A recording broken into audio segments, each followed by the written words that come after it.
Hello, আসসালামু আলাইকুম viewers. আপনারা সবাই কেমন আছেন? আশা করি সকলে ভালো আছেন। তো আজকে আমি আপনাদের জন্য একটি রেসিপি নিয়ে আসছি। আর এই রেসিপিটি সবাই খাবে। ছোট বড় সকলে এই রেসিপিটি খুব পছন্দ করে। আর এই রেসিপিটি আমি আজকে আপনাদেরকে তৈরি করে দেখাবো। রেসিপিটি হচ্ছে রেস্টুরেন্ট স্টাইলে চটপটি। চলুন আমার রেসিপিটির জন্য যেসব উপকরণ আছে আমি আপনাদেরকে দেখিয়ে দিই। দেখুন আমি এখানে তেঁতুলের টক নিয়েছি। আর তেঁতুলের টকের সাথে আমি 2 টুকরো লেবু এবং 1 চামচ বিট লবণ, 1 চামচ রান্নার লবণ আর 1 চামচ চিনি মিশিয়ে একসাথে মিশ্রণ করে নিয়েছি।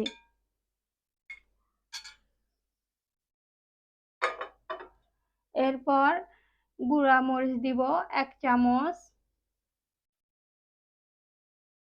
এরপর হলুদের গুঁড়া দিব 1 চামচ। এরপর এখানে আছে আলুগুলোকে আমি আগে থেকেই মথে নিয়েছি। এখানে আছে শসা কুচি, এখানে আছে এখানে মরিচগুলো শুকনো মরিচ ভেজে নিয়েছি, এগুলো আগে থেকে গুঁড়া করে নিয়েছি। এখানে আছে পেঁয়াজ কুচি, এখানে ধনিয়া কুচি, এখানে বিট লবণ, এখানে চটপটি মশলা, আর এখানে আমি জিরা ধনিয়া একসাথে ভেজে গুঁড়া করে নিয়েছি। এখানে টমেটো কুচি, আর এখানে আছে ফুচকা, এখানে রান্নার লবণ, এখানে চিনি, আর এখানে নিয়েছি মরিচ কুচি, কাঁচা মরিচ কুচি। ভিউয়ার্স, আমি চটপটি রান্না করার জন্য এখানে একটি পাতিল বসিয়ে দিয়েছি। এখন এখানে মটরগুলো দিয়ে দিব। এগুলো আমি আগে থেকে সিদ্ধ করে রেখেছিলাম।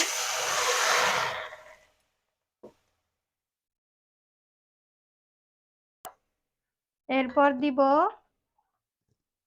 1 মগ পানি। এরপর দিব এখানে 1 চামচ মরিচের গুঁড়া।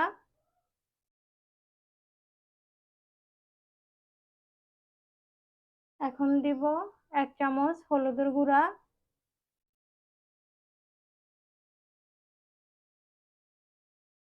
এরপর দিব চটপটি মশলা 1 চামচ।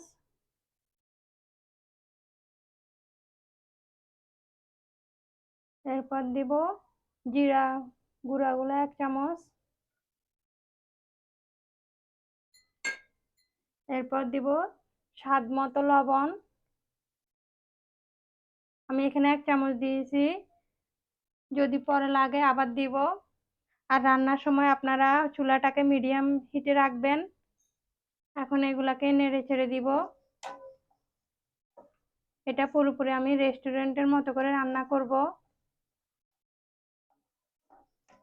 আপনারা আমার এই রেসিপিটি দেখে পুরোপুরি এরকম ভাবে বাসায় ট্রাই করবেন, দেখবেন পুরোপুরি রেস্টুরেন্টের মতোই হবে। আপনারা অন্যান্য দোকানগুলোতে এরকম চটপটি পাবেন না। এই রেসিপিটি অবশ্যই আপনারা বাসায় ট্রাই করবেন। এখন আমি পাতিলে ঢাকনা দিব, আমি 10 মিনিট অপেক্ষা করব। দেখুন 10 মিনিট পরে এখন আমি ঢাকনাটা উল্টিয়ে দেখব। আর এখন দেখুন চটপটি পানিগুলো কমে এসেছে। এখন আমি এখানে আলু দিয়ে দিব।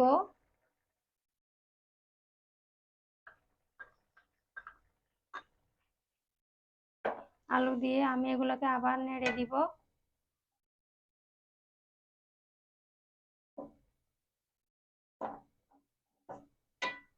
ভিউয়ার্স, আমি আরো 5 মিনিট অপেক্ষা করব। এখন আমি আবার ঢাকনা দিয়ে দিব। দেখুন 5 মিনিট পরে আমি আবার ঢাকনাটা উল্টিয়ে দেখব। ভিউয়ার্স, আমার মটরগুলো হয়ে গেছে, একদম পানি শুকিয়ে গেছে। তো এখন আমি চুলা বন্ধ করে দেব। আর বন্ধ করার আগে আমি লবণটা একটু দেখে নিব। আমার লবণটা ঠিক আছে, তাই আমি আর লবণ মেশাতে হবে না। আর আমি তেঁতুলের টকের সাথেও লবণ দিয়েছি। তো আপনারা যখন মটর বসাবেন বা সিদ্ধ করবেন তখন লবণটা আপনাদের স্বাদ অনুযায়ী দিবেন। তো এখন আমি চুলাটা বন্ধ করব। আর পরিবেশনের জন্য চটপটিগুলো নিব।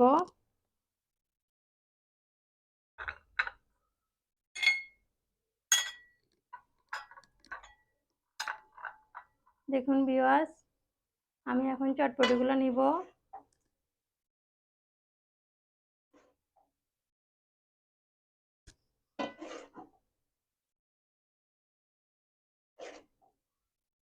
আমার চটপটির মোটরগুলো থেকে খুব সুন্দর একটা ঘ্রাণ বের হয়েছে। আপনারাও এইভাবে বাসায় ট্রাই করে দেখবেন, দেখবেন অনেক মজা হবে।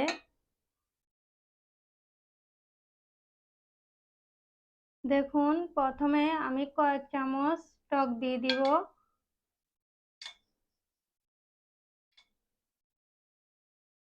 টকগুলোর সাথে আমি বিট লবণ, চিনি, লেবুর রস এবং রান্না করার লবণ একসাথে মিশিয়ে নিয়েছি।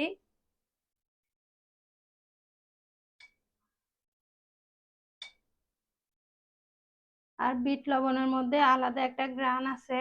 যারা অনেকে অবশ্যই বিট লবণ পছন্দ করে না, যারা পছন্দ করেন না তারা দিতে হবে না। এরপর দিয়ে দিব আমি চটপটি মশলা।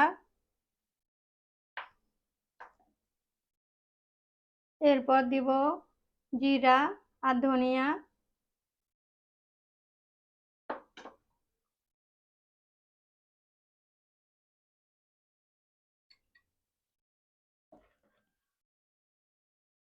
এখন দিব টমেটো কুচি। টমেটো কুচিগুলো আমি হাত দিয়ে দিব। দেখুন, সুন্দর একটা কালার আসতেছে, বিভিন্ন রকম, যেমন সাদা, লাল, আলাদা একটা কালার আসতেছে। আর দেখে এখনই খেতে ইচ্ছে করতেছে। চটপটিটা সবাই পছন্দ করে, যে দেখবে সে খেতে ইচ্ছে করবে। কাঁচামরিচ দিয়ে দিলাম। এখন দিব ধনিয়া কুচি।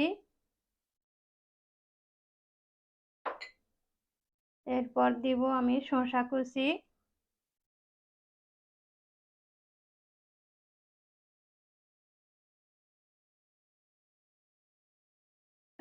এরপর দিব আমি আমি এগুলাকে আগে থেকে টেলে রেখেছিলাম শুকনো মরিচ। ঝাল যত বেশি দিবেন তত বেশি মজা হবে। অনেকে ঝাল পছন্দ করে, আর যারা ঝাল পছন্দ করেন না তারা ঝাল কমিয়েও দিতে পারবেন।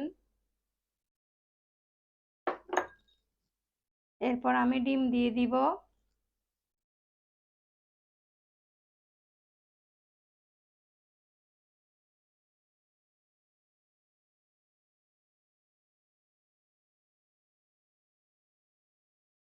ভিউয়ার্স, চটপটিটা খেতে অনেক অনেক স্বাদ হবে। দেখতে দেখা যাইতেছে, কি বলবো আপনাদের। আপনারা অবশ্যই এই চটপটিটা একদম বাসায় ট্রাই করবেন। আমি এখানে অর্ধেক ডিম দিলাম। এখন দিব ফুচকা।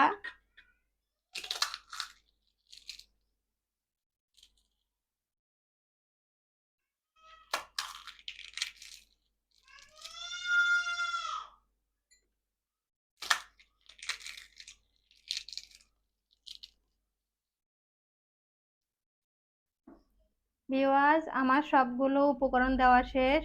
এখন আমি কালারের জন্য আর একটু ধনিয়া পাতা আর একটু টমেটো এখানে দিয়ে দিলাম। দেখুন, আমার চটপটিটা অনেক সুন্দর লাগতেছে। আর আমার এই চটপটিটা যদি আপনাদের ভালো লেগে থাকে তাহলে আমার চ্যানেলটিকে সাবস্ক্রাইব করে দিবেন এবং পাশে থাকা বেল আইকনটি অন করে দিবেন।